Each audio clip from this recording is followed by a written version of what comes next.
My name is Lisa Lake, and my pronouns are she or they. And I was about to say, and I'm your volunteer worship associate, but I am not today. So the title for my sermon today is The Prodigal Son. It's an often used parable from the Bible, and I know how some of you feel about the Bible, but it's got some really great stuff in it, so hang on. Who knows the story of the prodigal son? Well, almost everybody. There's a few people who doesn't. Okay, so for those of you who don't, here's the abbreviated version. A farmer has two sons. The older son is hardworking and follows the rules. The younger son is restless and asks that his inheritance be given early so he can go live in the big city and party his way through his money. He doesn't include that in the ask, but he comes home after going broke, asks for forgiveness, and the father welcomes him with a celebration. The older son is like, "You never give me a celebration. What is going on? And I always did what was right, and I don't get squat." So, who of you identifies with the older brother? I do a little bit. Who identifies the most with the younger brother? I'm definitely a black sheep. I'm an only child too, so I can identify with both of them. It's a little confusing, but I get there. Who identifies with the father? Anybody had this kind of situation with some kids or people they love? All right. So I want you to think about what character you identify with, and why you think there is a problem or a concern with the behavior of the other characters. So as we're going through the service today, I want you to focus on what you relate to as much maybe as what you think are the problems with the other people. We are going to be doing a skit today. It is inspired by Benjamin Lay. He was an abolitionist, a Quaker abolitionist who did performance pieces and protest art in front of his church. So that's what we're inspired by today. Hello, my name is Tamlin. Nice to meet all of you. I use they, them pronouns, and my accessibility need today is I have some airborne allergens, but I'll let you know when it is going to affect me. I'm so glad to meet all of you.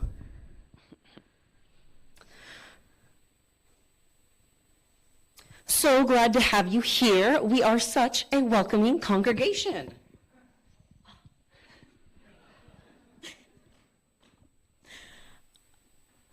Oh, apologies, but I'm actually allergic to the fabric that you're wearing. Your scarf is very cool, but if you could place it in a bag while we're in community together, I would appreciate that. Well, this is clearly a boa, not a scarf, and it is my favorite. And besides, I've never heard of this allergy before. Is it even a real one? Well, it is real, and it causes me shortness of breath and hives when I'm around it. So if you could not wear this certain item around me, I would be able to continue to share space with you. Well, all this sounds pretty made up to me. And I really think you should reconsider maybe your behavior and be a little bit more considerate while you're in our congregation.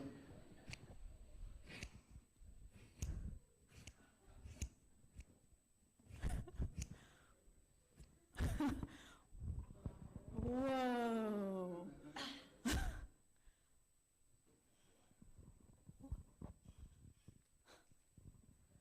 Oh, wow, that was so intense. Man, I hope you're still planning on volunteering with me next weekend. Because, everyone says that Tamlin, she's just so helpful, and she just does so much for the church, and wow. Oh, I'm sorry. You mean they? Yeah, right. Yeah, sorry, they is so confusing to me. it's supposed to be a plural, right? I'm really trying, honestly. I'm sorry, whatever. Well, I mean, the historical use of they is as singular is actually older than the use of you as singular, and you don't keep calling people thou all the time, but regardless, it's just about respect, and I thought yous were all about respect and dignity. Really? You really need to, get over yourself.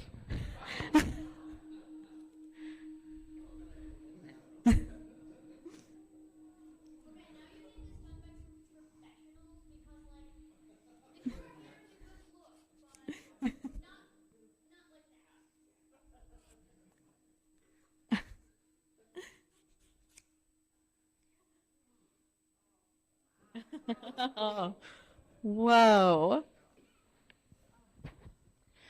Well, I hope that you've learned how to behave in our community now. I hope that you understand that you're basically infringing on our First Amendment rights here, and you're basically doing exactly what Trump maybe is doing. So maybe think about that before you come being all fascist on us. Well, you've made it really clear what is welcome in this community, and I know what to do from now on. I gave consent for my hair to be cut today, and I hope you feel the impact of that, the impact of some words said to us is the similar impact that you were seeing today. And now we will sing the children. Our reflective reading this morning is a modern retelling of the story of the prodigal son. There once was a family, a father, a mother, and 2 sons. They had a rescue dog and a stray cat that turned up one day and decided to stay. They had a thriving farm, and the boys worked on the farm before and after school. The family regularly attended their local UU church. To all who looked at the family, they were the ideal family. The older child worked hard on the farm, joined the football team, and went hunting with his dad. The younger child also worked hard on the farm. However, football or hunting seemed awful to them. In fact, nothing that was typically boy things were fun. Baking and knitting with Mom was fun. When the younger son looked in the mirror, he saw a she. They grew their hair out, experimented with makeup, and used any money they could make to buy pretty clothes from the local Goodwill. Their parents tried to be supportive, but they complained about how difficult it was to get the pronouns right when they were asked to use they instead of he. The younger child overheard the parents talking about how they thought it was a phase and that he would get over it. Dad was worried that if he didn't toughen up, he would have a really hard life.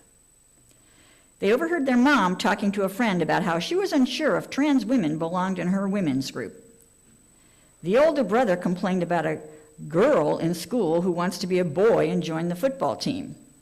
And the kids at school in their little town could be ruthless with the bullying. The younger child became increasingly depressed as they realized their family said they accepted them, but deep down they did not fully accept them. One morning, she woke up and decided she had to live her truth. Even though she knew her parents loved her, they did not truly accept who she was.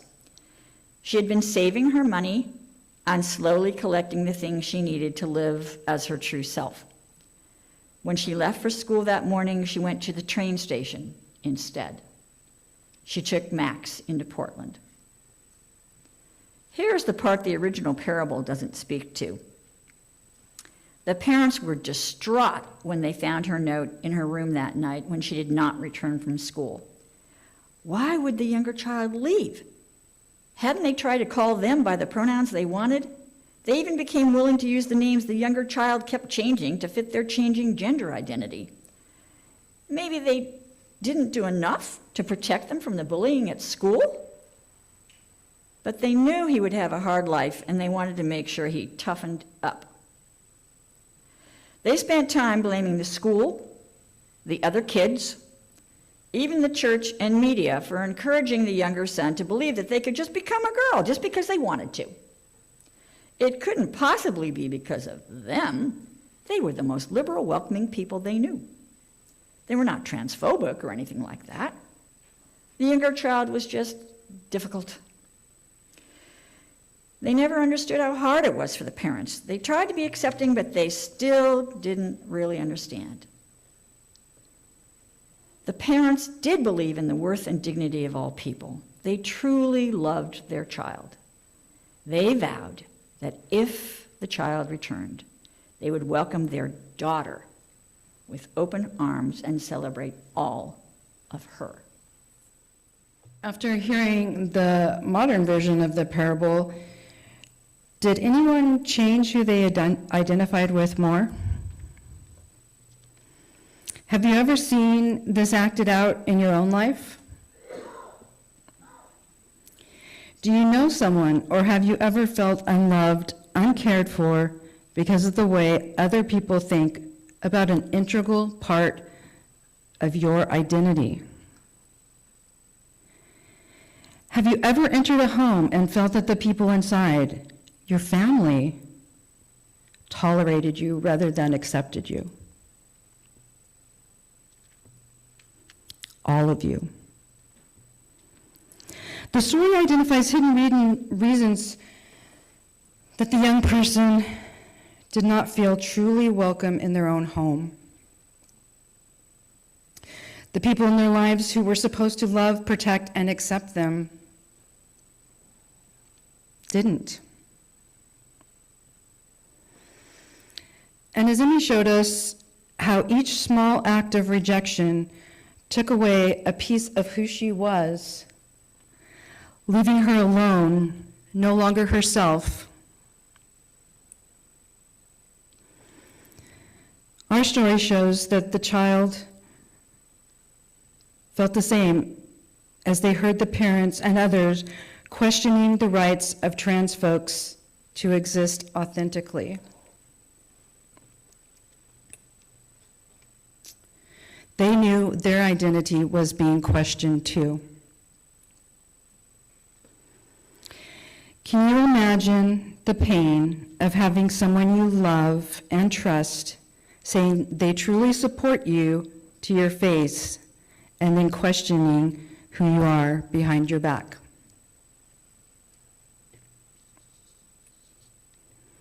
Can anyone deny that that would be painful?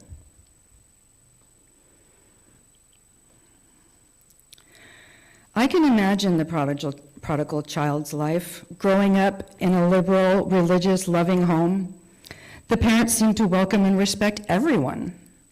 They probably went to rallies for others, people's rights, taught the kids to volunteer at the local homeless shelter, and never missed a pride parade. They may have even been leaders in the church, worship associates, RE teachers. They would most likely never express their doubts and concerns about trans folks in front of their neighbors or friends. And yet, they did so within earshot of the one trans person who most needed their love and acceptance, not their confusion and judgment. How painful that must be. Thursday was Transgender Day of Remembrance.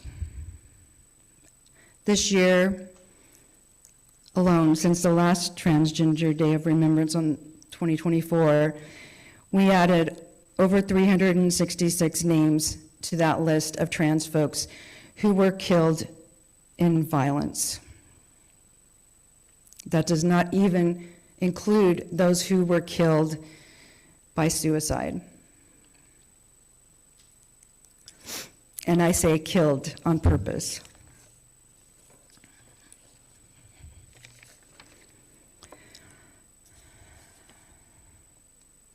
Where can these people be safe? Where can they find true love and acceptance and a home? Our UU values call on us to hold each other in respect and dignity. Because of our values and our commitment to the queer community, people seek us out. They're looking for a spiritual home that accepts them exactly as they are. They're hoping to find people who love and respect them without questioning their right to be who they are or judging them on some made-up qualifications they need to meet to be truly whole. So what does this have to do with this, really? Well, for some people who have been disowned by their parents or unaccepted by them, they look for that love and acceptance from their spiritual home.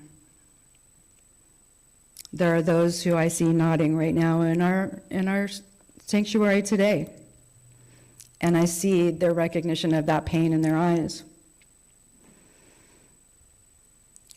We are that spiritual home that promised them they would be welcome. Now imagine how hurtful it would be if we too questioned or judged them to be anything other than exactly what they tell us they are.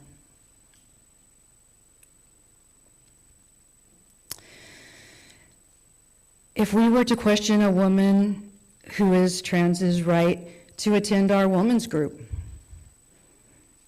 or whether they should be allowed in sports for women, it would be incredibly painful. It would be adding pain on top of pain on top of pain.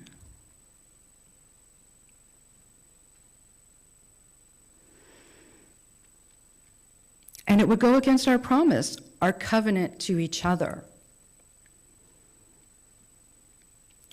The first thing anyone says when this comes up is that our values protect free thought and free speech.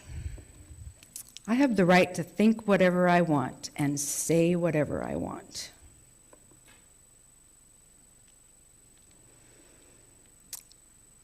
I agree. You do. And I do. Everyone has the right to believe what they want. And our values protect people from harm,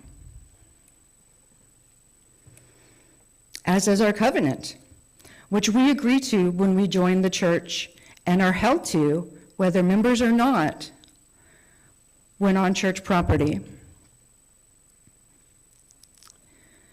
I hope we can agree that the prodigal child was harmed by what they overheard. I saw almost everyone nodding when I asked the question earlier.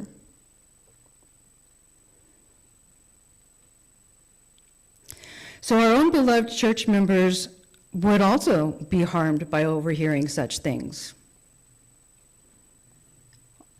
Only makes sense, right?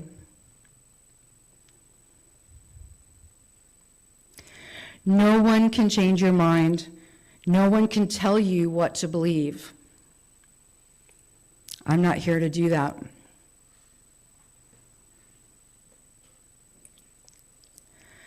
But we can ask you not to use your words and beliefs to harm others.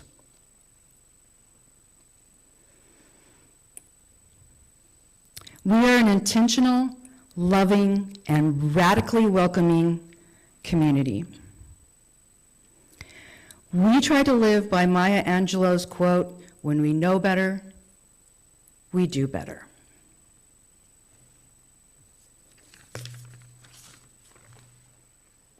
Here's the good news. If you've made a mistake and possibly harmed someone in these ways, it does not make you a mistake. It does not make you a bad person. No one wants you to feel ashamed.